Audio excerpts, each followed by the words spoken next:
welcome to another episode here on the Minecraft Let's Play. Today we are starting off inside the base. We are going to do two different projects today, or rather not projects, it's going to be one adventure and one project. So I've started off a little bit by digging out a big hole here, and we are just beside the base, inside the base here, and I've not completely dug out the whole hole because I just gotten the measurements what I need in here, and I think it's 18 by something, I don't actually remember. So I've just dug out this hole, and here inside of here is going to be a smelter, because I, like usual, need a lot of items, and I'm going to need a bit of I think glazed terracotta in the future, and also some smooth sandstone. So to prepare for that, I need a little bit of a bigger smelter rather than the furnace I have in my side the base there. So we need something bigger, and I've gotten up with a design for it in my creative world. It's a little bit different than I usually do. I have like I've talked about many episodes ago, during my previous seasons, I've done a lot of smelters. I think I have done episodes, around 3 episodes on different smelters. So this is a subject that I really love to like, but I don't want to talk about a smelter for a whole episode. So while I'm digging out this place and digging out everything so we can actually see outside of the hole here and make it a little bit more accessible from the larger cave, you are going to watch a clip of me exploring some new stuff in the new update. Okay, so I've just traveled down the nether parts down into the first mangrove swamp that I actually found. It is around 5,000 blocks away from my base, so it's not that great at having it close by, but yeah, we have it over here, and I just gotten out when it's nighttime, so we have to go and do that thing. And yeah, here we are, mangrove swamp, and I've already been here a little bit, so you're not going to see me get the new recipes or anything like that. Instead, I'm just going to show you guys what I found about the mangrove swamp that I like so much, and everything about it. So to begin with, I really love the large biome, because these are very, very large, and yeah, I could probably build here, love to build a base inside the swamp someday. But not today, not today. We are just going to use the blocks and everything that we can get from here. And what I really love about it, not just the big biome, it also, I love the new trees. I really love the mangrove leaf blocks, because those are really nice, and they have a different texture rather than the usual blocks, or the ones we are more used to. These ones I think are going to look very nice in hanging leaves, like making them droop down from a willow tree or something like that. I think they are going to be very good when it comes to that. What I also like about them is all of these new blocks, of course. This is why I have started out in the mangrove swamp. That, and I also haven't found anything of the deep dark yet. I haven't found anything like that, or an ancient city. It was the mangrove swamp that I found first. And I hope to find some frogs as well. When you talk about them, there we are, our little froggy. These ones I really love, because they are going to give us a new block, if I can find a good spot. Where are you? There you are. Hello. Oh, I really love these. They are so fun, and they walk funny as well. They are really good in the animation of these mobs. They are not just the usual sort of stiff legs that I found in other mobs in Minecraft. These ones are a little bit more movable, I believe, and I really love them. Even though I'm not a fan of these white ones, I think that the orange and green ones are some of my favorites, and I still don't understand why we have the white ones inside of the mangrove swamp and not inside of the icy biomes that you can get the green ones from. But yeah, it's some sort of logic to that. But yeah, I really love these guys. And we're going to use them in later episodes because you can make farms with them so you can get other blocks like frog lights. That's what I'm really after by these guys. You can jump very high as well. So yeah, trees and everything, and I really love these. The biome itself, the leaves, the frogs, everything, and also that we have these new things that we can put in the trees, or rather grow in the trees, the propagules that we can make. So a new sort of sapling as well, and that's nice, even though it works almost the same way as other saplings in Minecraft. You can sort of feel a little bit like it. I really love these to put them inside of builds that you can use later on, and I really love this. The one thing I'm not a fan of is the mud blocks, because I haven't found any use for when I want to use them. Mostly the mud bricks, I'm going to say, or the dry mud at least, where you can make them.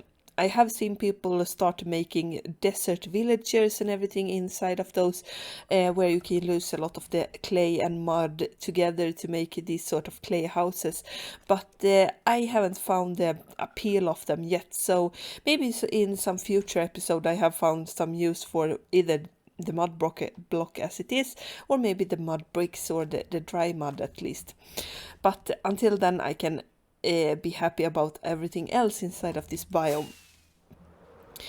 So yeah, that's one of the 1.19 updates, and I have gone a little bit fast around this because I have been playing inside of snapshots a little bit and trying to get a feel for the new update in 1.19, not completely playing it in survival or anything, and yeah, that's why I want to sort of experience it a little bit with you guys, this big nice feeling that we can get in the new swamps, and I really love them.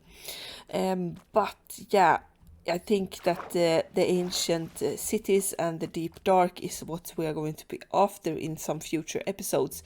I don't feel very what am I call it, brave or ready, I should say, to actually try and evade a warden as of yet.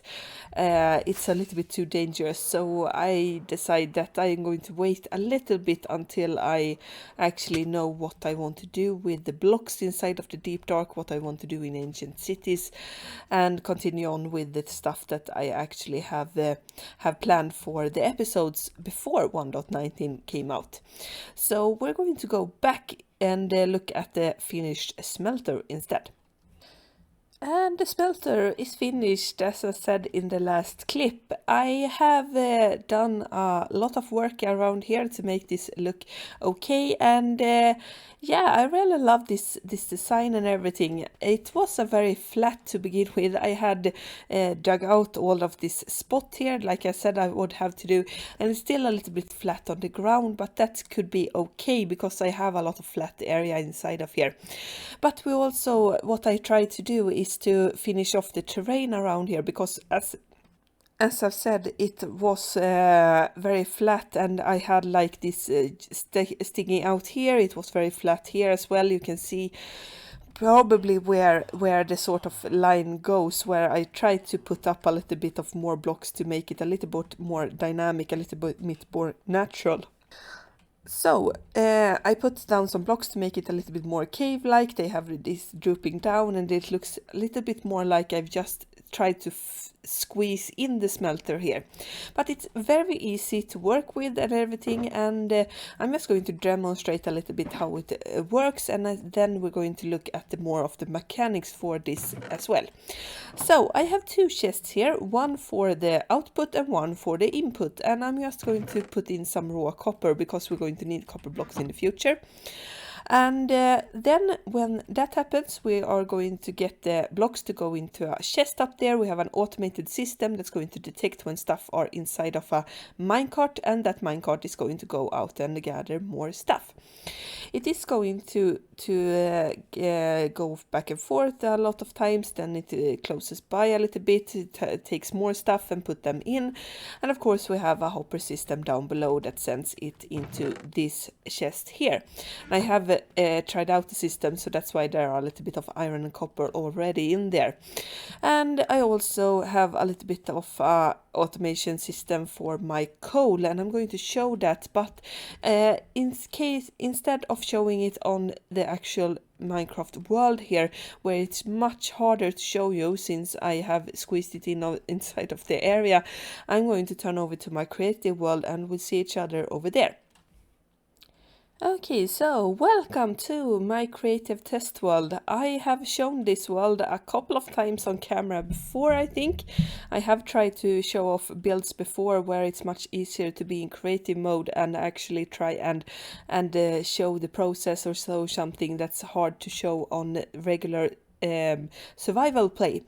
But here we have our finished smelter. It is a little bit modified inside of the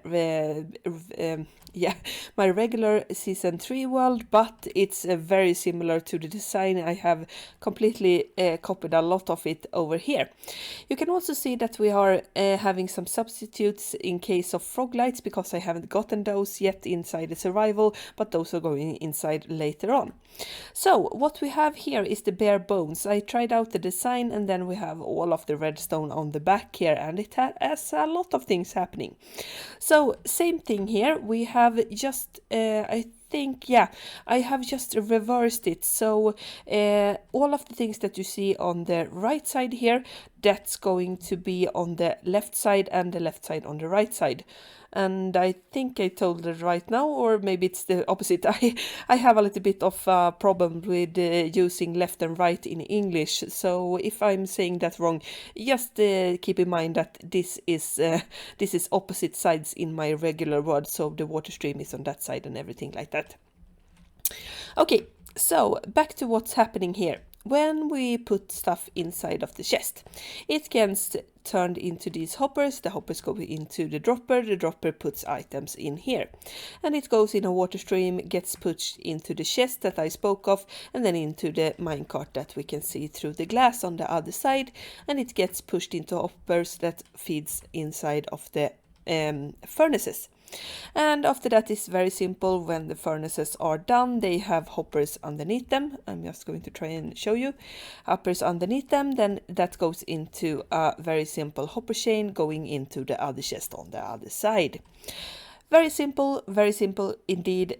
Same design as I've used before. You probably recognizes this array of delay that I have here to make the piston not go off at once. Instead, it takes a little bit of a time before it actually pushes away, so the hopper minecart are able to pick up a couple of items before it actually turns it away. But then we have this system here, and that's what I wanted to talk to you guys about, because I want to explain it and why I sort of haven't got a third chest here, because we have sort of three things that we need to have chests for. We need the input, we need the output, and we also need an input for the fuel. And that's what these are.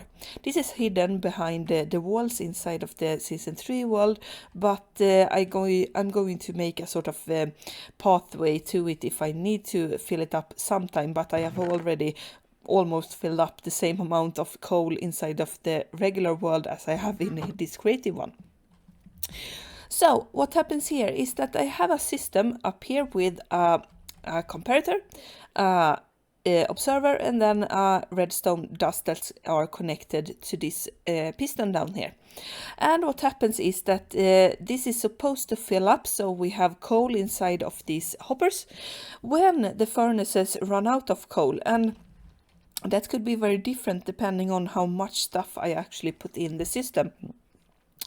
So for example, if the system starts on one side, that's going to be where we use the most coal, and later on it may not be as much on the other side. So when one of these hoppers turn off, for example, I can show you an example here. It's going to send a signal because the comparator gets power down, that gets a signal to the observer, and it sends a signal down the redstone here. When that happens, it's going to push the piston here, and the piston is going to push the redstone block, giving power to the rail and going to send this minecart with coal that's going to send it out. It's a little bit of a flawed system since since it's not going to fill up a lot of coal, it's just going to fill up 2, since it goes 1 over and 1 on the back. But I think it works very well. Then I don't have to sort of keep check of how much coal is in there. It's going to do that for itself. The one thing I have here is I don't remember what's it called now.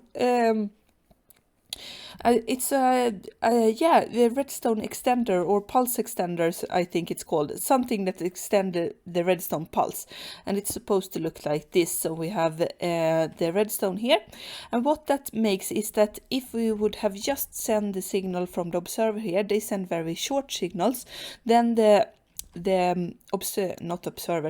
piston would not be able to keep the rail powered for an enough long time for the minecart to actually get momentum and go up the rail. So it would have stopped around the middle point here between those two rails.